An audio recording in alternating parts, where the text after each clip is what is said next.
Hi everyone, and welcome back to Force Cult News. This is my second segment. I'm Tracy, and I'm here to give you another weekly roundup of Star Wars news.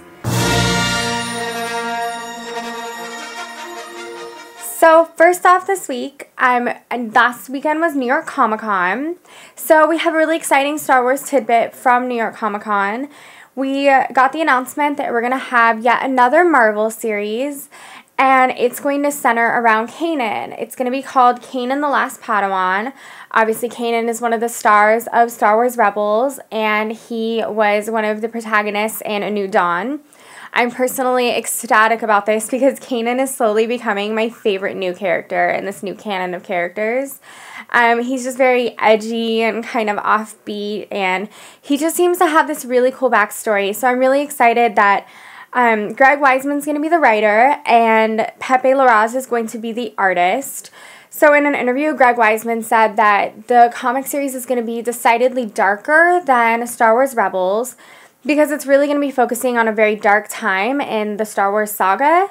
We're going to be seeing Kanan train in the Jedi Temple, but we're also going to probably get to see some stuff after what happens with, Order 66 transpiring, and kind of seeing, in Weisman's words, Kanan transition from learning to be a Jedi to learning not to be a Jedi, because for obvious reasons he has to go into hiding and hide his identity. So it seems like a rough transition, and I've spoken before on Force Cult about how compelling and interesting I think this character is because of these reasons.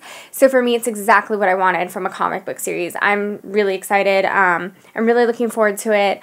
One of the things that it's also going to focus on is Kanan's relationship with his Master Bilaba. Weisman describes her as warm yet wry. So I think we got a little taste of that in A New Dawn, so I'm really excited to see that dynamic play out, and it just seems like it's going to be a great series. So exciting news from New York Comic Con. Also this week we had our pilot episode of Star Wars Rebels. I don't know about everyone else, but I thought Droids in Distress was amazing. It was really cool to see some familiar characters in R2 and C-3PO. I mean, let's be honest, they're kind of the stars of Star Wars. Like, I'll never get tired of them. They're in all 6 films. They're just great. I will always have a soft spot for R2, especially. But I have to say, I got really emotional seeing Bail Organa. That was just a really big moment for me. I wasn't expecting it. I'm really lucky that I stayed away from some of the spoilers, because obviously if you have the Disney XD app, you can see episodes a week earlier, and the episode was up on iTunes for a while, and by the time I got around to it, I was really excited that small fact wasn't spoiled for me, because that was really emotional. Bail Organa, for some reason, is my favorite minor character in Star Wars. I just really, really like him. I think he's compelling. I think he's great, and I'm excited to see kind of the role he plays in the Rebel Alliance in terms of the show Star Wars Rebels. So that was really cool for me. In general Episode 7 news, if you know anything about Star Wars, if you've been on the internet at all this week, you know that there's been a big development in what I called last week's Spoilergate. So there was a huge image dump of spoiler images online. I think the official source for these images, or where the images first popped up, was the forum Millennium Falcon. And just all this concept art just leaked onto the internet. Some people are really, really upset about this. Some people are really excited.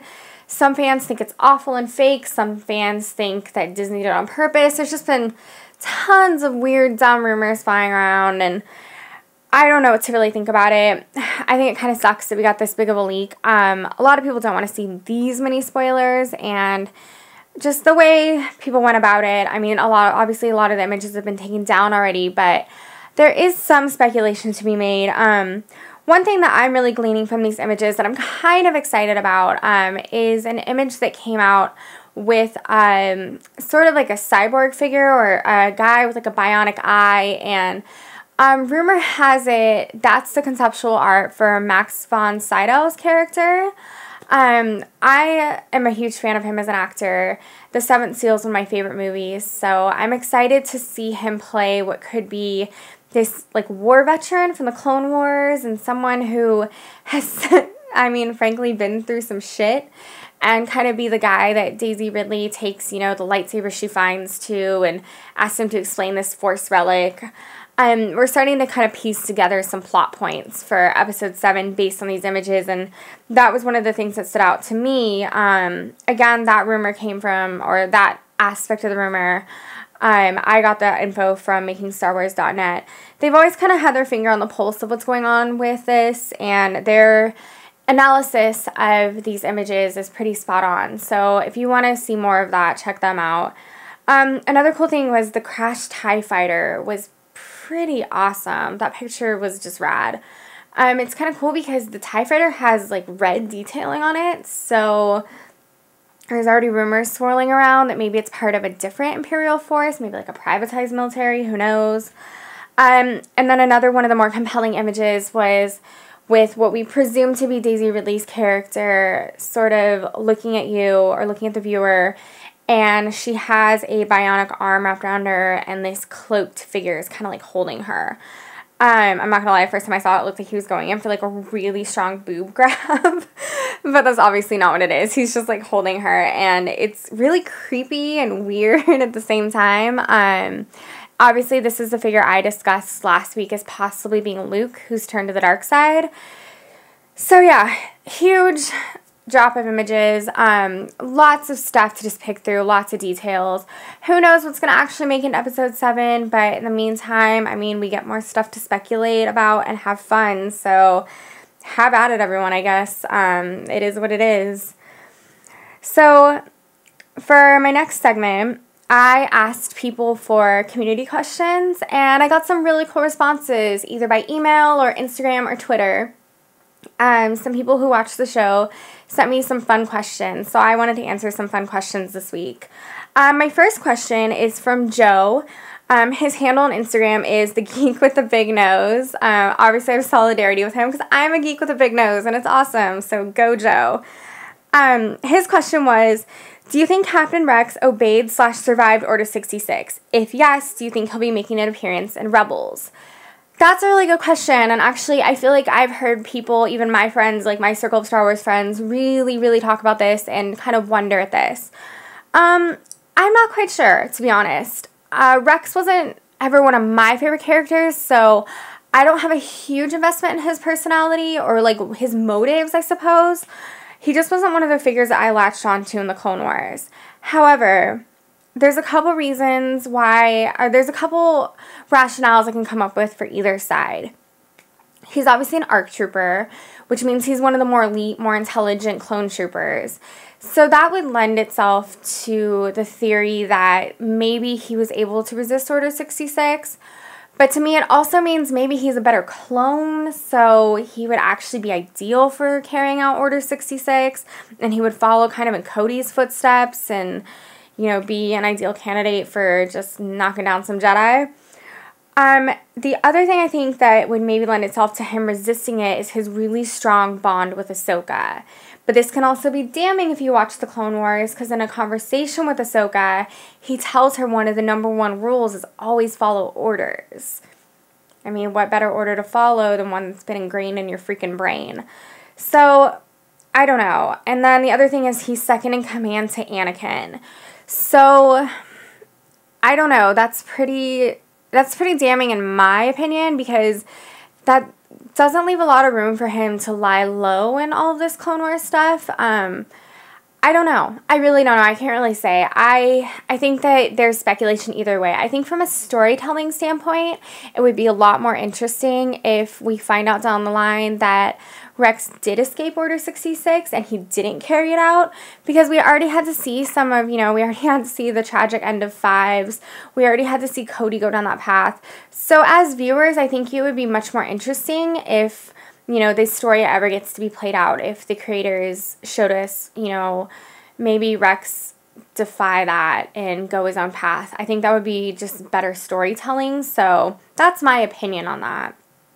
And then my next question is from Nick on Instagram. His handle is It's Swagrid. So his question is, if any characters from the expanded universe are used in the upcoming films, which characters would you like to see most? Which is a fun question, and I feel like when Disney acquired Lucasfilm, that was the first question on everyone's mind of what do we want to see.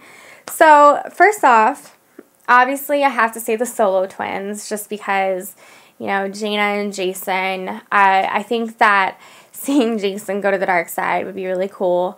I would still like to see a variant of them. I hope somehow that storyline comes through. I mean, maybe it's subtle, maybe there's just nods, but I would like to see some darkness and maybe like Han and Leia's kids. It would just be interesting to see because obviously, I mean, Leia is a Skywalker and there's some darkness in her past or like in her bloodline. And that family isn't awesome at returning balance to the Force. Like, they've kind of dropped the ball a couple times. So it'd be interesting to see if her children kind of fuck up that balance again. Pardon my French. The other person I would like to see would be Natasha Dalla. She's from Jedi. We first see her in Jedi Search by Kevin Anderson. The reason I would like to see her, or maybe not just her specifically, but a variant of her, would be because, I mean, obviously she was kind of a lover for Tarkin, and he's just a cool character. But it would be interesting to see a really strong female Imperial who has something to gain from kind of getting revenge on the rebellion. And when I was reading A New Dawn, one of my favorite characters was Sloane. So I think a really cool, like, female Grand Moff would be really interesting and fun because we haven't really seen that yet. So that's another character. And then obviously just saying, I mean, why wouldn't you want to see a femme trooper? I mean, come on, a Corellian femme trooper, that's pretty rad. Han Solo, but in femme trooper form, awesome. Okay, and then my next question is from Ryder Waldron. On Twitter, he's Ryder Waldron DDS. If you could be any Star Wars character, who would you be and why? So, obviously, for me, it's like a no-brainer. I would be Han Solo. Sorry for the gender bend, but he's just my favorite character. He's always going to be my favorite.